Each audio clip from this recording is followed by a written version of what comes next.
It's Sunday night. It's 10 o'clock. Thanks for watching Queen City News. I'm Derek Dellinger. We continue to follow that developing story out of Shelby tonight, where an 18-year-old and two 20-year-olds were killed after a high-speed chase ended when the truck that they ran crashed into a home. As you can see here, it was a violent crash. The homeowner of that home that was hit, it told Queen City News reporter Sidney Heiberger what he experienced and also what he saw. I was just in the bed about to go to sleep, and all of a sudden I feel a big old roar, like something shaking, like an earthquake. Not an earthquake, but still a devastating scene.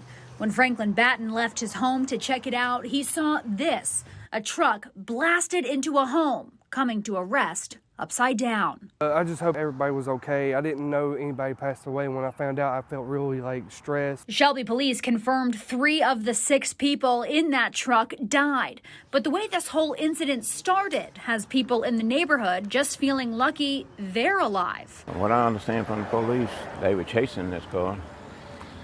And they said it did nearly 100 miles an hour when it come down the hill and lost control. Law enforcement just across the border in Blacksburg, South Carolina, said they received a call shortly before 1 a.m. claiming that the people inside the truck had been shooting at their car. That shooting reportedly continued all the way up into the Shelby area, where Cleveland County deputies intervened and began to pursue the suspect vehicle. They say they momentarily lost sight of the truck after it ran through a red light and sped off, but found it again once it crashed into Kenneth Hoskins' home. I was in my bed right here, another 15 feet over. That car could have come through that wall, it could have hit me. A lot of times I'm up that time, I'm on 1 o'clock in the morning, sitting right where the wall was busted out. Hoskins feeling lucky to be alive. That's the 3rd time a vehicle has run into my yard. Other families grieving 3 young lives and the circumstances that led them here. In Shelby, Sidney Heiberger, Queen City News. We are still working to learn more about the other 3 that were injured in that wreck, along with the identities of everyone involved.